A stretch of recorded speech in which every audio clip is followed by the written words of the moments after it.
بسم اللہ الرحمن الرحیم۔ السلام علیکم ورحمۃ اللہ وبرکاتہ۔ دوستو آج ہم خیبر پر بات کریں گے۔ خیبر غالباً عبرانی لفظ ہے جس کے معنی قلعہ کے ہیں۔ یہ مقام مدینہ منورہ سے 8 منزل پر ہے۔ یورپین سیاحوں میں داؤتی کئی مہینے تک یہاں 1800 ہجری میں مقیم رہا۔ اس نے مدینہ سے اس مقام کا فاصلہ 200 میل لکھا ہے۔ وہ نخلستان جس کے کنارے پر خیبر ہے نہایت زرخیز ہے۔ یہاں یہود نے نہایت مضبوط قلعے بنائے تھے جن میں سے بعض کے آثار اب تک باقی ہیں۔ عرب میں یہودی قوت کا یہ سب سے بڑا مرکز تھا۔ مدینہ سے جب روسائے بنو نذیر جلا وطن ہو کر خیبر میں آباد ہوئے تو انہوں نے تمام عرب کو اسلام کی مخالفت پر قائم کر دیا، جس کا پہلا مظہر احزاب کا معرکہ تھا۔ ان روسا میں سے حی بن اخطب جنگ کریزہ میں قتل ہوا، جس کے بعد ابو رافع سلام بن ابی الحقیق اس کا جانشین ہوا۔ یہ بہت بڑا تاجر اور صاحب اثر تھا۔ قبیلہ غطفان جو عرب کا بہت بڑا صاحب اثر قبیلہ تھا، ان کی آبادی خیبر سے متصل تھی اور ہمیشہ سے یہود خیبر کے حلیف اور ہم عہد تھے۔ 6 ہجری میں اسلام نے خود جا کر قبیلہ غطفان اور اس کے آس پاس کے قبیلوں کو اسلام کے مقابلے کے لیے آمادہ کیا، یہاں تک کہ ایک عظیم الشان فوج لے کر مدینہ پر حملہ کی تیاریاں کی۔ حضور صلی اللہ علیہ وآلہ وسلم کو یہ خبریں معلوم ہوئی تو آپ صلی اللہ علیہ وآلہ وسلم کے ایما سے رمضان 6 ہجری میں حضرت عبداللہ بن عتیق ایک خزرجی انصاری کے ہاتھ سے اپنے قلعہ خیبر میں سوتا ہوا مارا گیا۔ اسلام کے بعد یہودیوں نے اسیر بن نظام کو مسند ریاست پر بٹھایا اور اس نے قبائل یہود کو جمع کر کے تقریر کی اور کہتا ہے کہ میرے پیش روؤں نے محمد صلی اللہ علیہ وآلہ وسلم کے مقابلے میں جو تدبیریں اختیار کی وہ غلط تھیں۔ صحیح تدبیر یہ ہے کہ محمد صلی اللہ علیہ وآلہ وسلم خود کے دارالریاست پر حملہ کیا جائے۔ صحیح تدبیر یہ ہے کہ خود محمد صلی اللہ علیہ وآلہ وسلم کے دارالریاست پر حملہ کیا جائے اور میں یہی طریقہ اختیار کروں گا۔ اس غرض سے اسیر نے غطفان اور دیگر قبائل میں دورہ کیا اور ایک فوج گرا تیار کی۔ حضور صلی اللہ علیہ وآلہ وسلم کو یہ خبریں پہنچی تو آپ صلی اللہ علیہ وآلہ وسلم نے اس افواہ پر اعتماد نہیں کیا بلکہ حضرت عبداللہ بن رواحہ کو بھیجا کہ خود خیبر جا کر اصل واقعے کی تحقیق کرے۔ چنانچہ وہ چند آدمیوں کو لے کر خیبر گئے اور چھپ کر خود اسیر کی زبانی اس کے مشورے اور تدبیریں سنی۔ یہ حالات آ کر نبی کریم صلی اللہ علیہ وآلہ وسلم کی خدمت میں عرض کیے۔ آپ صلی اللہ علیہ وآلہ وسلم نے حضرت عبداللہ بن رواحہ کو 30 آدمی دے کر خیبر کو روانہ کیا۔ ان لوگوں نے اسیر سے کہا کہ حضور صلی اللہ علیہ وآلہ وسلم نے ہم کو اس لیے بھیجا کہ اگر تم حاضر ہو جاؤ تو خیبر کی حکومت تم کو دے دی جائے۔ چنانچہ وہ 30 آدمی لے کر خیبر سے نکلا اور احتیاط کی بنا پر یہ مخلوط قافلہ اس طرح چلا کہ 2 شخص مرکاب چلتے تھے جن میں ایک یہودی اور دوسرا مسلمان ہوتا تھا۔ کرکرا پہنچ کر اسیر کے دل میں بدگمانی پیدا ہوئی۔ اس نے ہاتھ بڑھا کر حضرت عبداللہ بن انیس کی تلوار چھیننی چاہی۔ انہوں نے کہا او دشمن خدا، بدعہدی کرنا چاہتا ہے؟ یہ کہہ کر سواری بڑھائی اور جب اسیر زد پر آ گیا تو تلوار ماری کہ اس کی ران کٹ گئی۔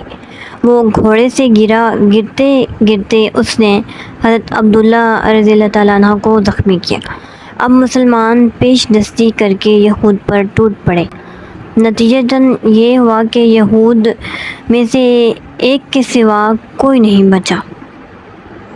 خیبر اب اسلام کا سب سے بڑا حریف اور اسلام کے لیے سب سے زیادہ خطرناک تھا۔ ان لوگوں نے مکہ جا کر قریش کے ذریعے سے تمام عرب میں بغاوت کی، ایک عالمگیر جنبش پیدا کر دی جس نے واقع احزاب میں مرکز اسلام یعنی کہ مدینہ منورہ کو متزلزل کر دیا تھا۔ یہ کوشش اگرچہ ناکام رہی لیکن جو دستے بازو کام کر رہے تھے اب بھی موجود تھے۔ جن لوگوں نے جنگ احزاب برپا کرائی تھی ان میں زیادہ بااثر ابن ابی الحقیق کا خاندان تھا، جو قبیلہ بن نذیر سے تھا اور مدینہ سے جلا وطن ہو کر آیا تھا۔ اس نے خیبر کے مشہور قلعہ کموس پر قبضہ کیا تھا۔ سلام بن ابی الحقیق جس کا ذکر ابھی اوپر کیا ہے وہ اسی خاندان کا رئیس تھا، اور اس کے قتل کے بعد اس کا بھتیجا کنانہ بن ربیع بن ابی الحقیق خاندان کی ریاست پر ممتاز ہوا۔ خیبر کے یہود ادھر تو غطفان سے اسلام کے مقابلے کے لیے سازش کر رہے تھے، ادھر مدینہ کے منافقین ان کو مسلمانوں کی خبریں پہنچاتے رہتے تھے اور ان کو ہمت دلاتے تھے کہ مسلمان تم سے سربر نہیں ہو سکتے۔ رسول صلی اللہ علیہ وآلہ وسلم نے چاہا کہ ان لوگوں سے معاہدہ ہو جائے۔ اس بنا پر آپ صلی اللہ علیہ وآلہ وسلم نے حضرت عبداللہ بن رواح کو بھیجا تھا، لیکن ادھر تو یہود خود سخت دل اور ایک بدگمان قوم تھی، ادھر منافقین ان کو بھارتے تھے۔ اسی زمانے میں رأس المنافقین عبداللہ بن ابی بن سلول نے اہل خیبر کے پاس کہلا بھیجا کہ محمد صلی اللہ علیہ وآلہ وسلم تم پر حملہ کرنا چاہتے ہیں، لیکن تم ان سے نہ ڈرنا، ان کی ہستی کیا ہے، مٹھی بھر آدمی ہیں جن کے پاس ہتھیار تک نہیں۔ یہود نے یہ سن کر کنانہ اور حودہ ابن قیس کو غطفان کے پاس بھیجا کہ ہمارے ساتھ مل کر مدینہ پر حملہ کرو تو ہم نخلستان کی نصف پیداوار تم کو دیں گے۔ ایک روایت میں ہے کہ غطفان نے اس کو منظور کیا۔ غطفان کے ایک قوتور قبیلہ بنو فزارہ، ان کو جب معلوم ہوا کہ خیبر والے حضور صلی اللہ علیہ وآلہ وسلم پر حملہ کرنا چاہتے ہیں تو وہ خود خیبر میں آئے کہ ہمارے ساتھ شریک ہو کر لڑیں گے۔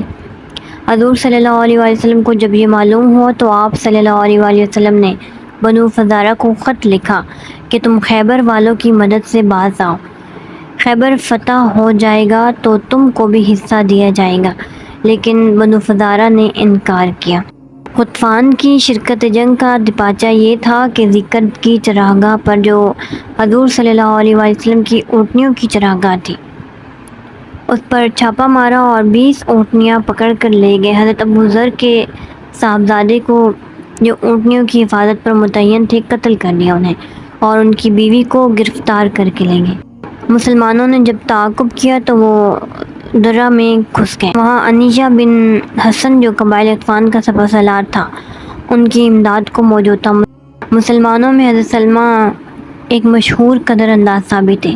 سب سے پہلے ان کو اس غار تگڑی کا علم ہوا، انہوں نے واسباہ کا نعرہ مارا اور دوڑ کر حملہ آوروں کو جا لیا۔ وہ اونٹوں کو پانی پلا رہے تھے۔ سلمہ رضی اللہ تعالیٰ عنہ نے تیر برسانے شروع کیے، حملہ آور بھاگ نکلے، انہوں نے تعاقب کیا اور لڑ بھڑ کر تمام اونٹنیاں چھڑا لائے۔ دربار نبوت میں آ کر عرض کی کہ میں دشمنوں کو پیاسا چھوڑ آیا ہوں، اگر 100 آدمی مل جائیں تو ایک ایک کو گرفتار کر کے لاتا ہوں۔ آپ صلی اللہ علیہ وآلہ وسلم نے رحمت عام کے لحاظ سے فرمایا، قابو پا جاؤ تو عفو سے کام لو۔ یہ واقعہ بخاری اور مسلم میں بھی منقول ہے لیکن زیادہ تفصیل ابن سعد اور ابن اسحاق سے لی گئی ہے۔ گائز اس ٹاپک کے باقی حصے پر ہم نیکسٹ ویڈیو میں بات کریں گے، اور اس ویڈیو کے متعلق اپنی رائے کا اظہار مجھے ضرور دیجیے گا، اور میرے چینل کو سبسکرائب کریں، اور جو نیو آئے ہیں وہ لائک کریں، شیئر کریں، اپنے فرینڈس میں زیادہ سے زیادہ شیئر کریں اور مجھے سپورٹ کرتے رہیں۔ تھینک یو سو مچ۔ اللہ حافظ۔